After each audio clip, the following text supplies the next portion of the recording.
திமுக கூட்டணியில் இந்திய communist, Marxist communist, மதிமுகவுடன் இன்று தொகுதி பங்கீடு இறுதி செய்யப்பட்டு ஒப்பந்தம் கையெழுத்தாக உள்ளதாக தகவல் வெளியாகியுள்ளது. இதுகுறித்த முழு விவரங்களையும் நம்ம செய்தியாளர் மாணிக்கம் வழங்க கேட்கலாம். மாணிக்கம், வணக்கம். இது தொடர்பான விவரங்கள்.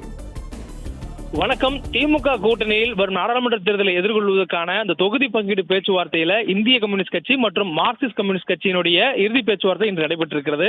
இந்த பேச்சுவார்த்தைக்கு பிறகாக நண்பகல் 12:30 மணிக்கு பிறகாக திமுக தலைவராக இருக்கக்கூடிய முதலமைச்சர் மு.க. ஸ்டாலின் முன்னிலையில இரு கட்சிகளுக்கும், அதாவது இந்த மார்க்சிஸ்ட் கம்யூனிஸ்ட் கட்சி திமுக, அதே போன்று இந்திய கம்யூனிஸ்ட் கட்சி திமுக இடையே தொகுதி பங்கீடு இறுதி செய்ததற்கான இந்த தொகுதிகளுக்கான கையொப்பமானது இன்று நடைபெறுவதாக தகவல் தெரிவிக்கப்பட்டிருக்கிறது.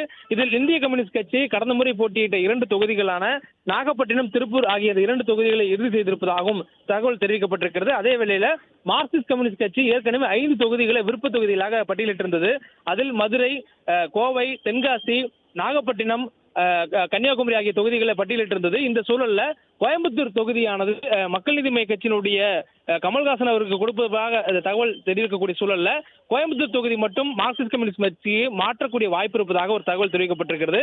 தற்போதைய சூழல்ல மார்க்சிஸ்ட் கம்யூனிஸ்ட் கட்சிக்கு மதுரை என்ற தொகுதி உறுதி செய்யப்பட்டிருக்கிறதாகவும், அதே வேளையில கோயம்புத்தூருக்கு பதிலாக மாற்றாக தென்காசி அல்லது மயிலாடுதுறையில் ஏதாவது ஒரு தொகுதியில் கொடுக்கப்படலாம், அல்லது மக்கள் நீதி மையத்திற்கு சென்னையில் தென்சென்னை பகுதியை ஒதுக்கப்பட்டால் அந்த கோயம்புத்தூர் தொகுதியை மீண்டும் பழையபடியே மார்க்சிஸ்ட் கம்யூனிஸ்டுக்கு ஒதுக்கப்படலாம் என்ற ஒரு தகவலும் சொல்லப்படுகிறது. இந்த சூழல்ல மார்க்சிஸ்ட் கம்யூனிஸ்ட் கட்சிக்கு 2 தொகுதிகளும், அதே போன்று இந்திய கம்யூனிஸ்ட் கட்சிக்கு 2 தொகுதிகளும் என்ற இறுதி நிலை எட்டப்பட்டிருக்கிறது. இதில் எந்தெந்த தொகுதி என்பது தொகுதி உடன்பாடு கையொப்பமாகும் பொழுது அதனுடைய அறிவிப்புகளானது வெளியாகும் என்ற ஒரு தகவலும் தற்பொழுது திமுக தரப்பில் வெளியிடப்பட்டிருக்கிறது.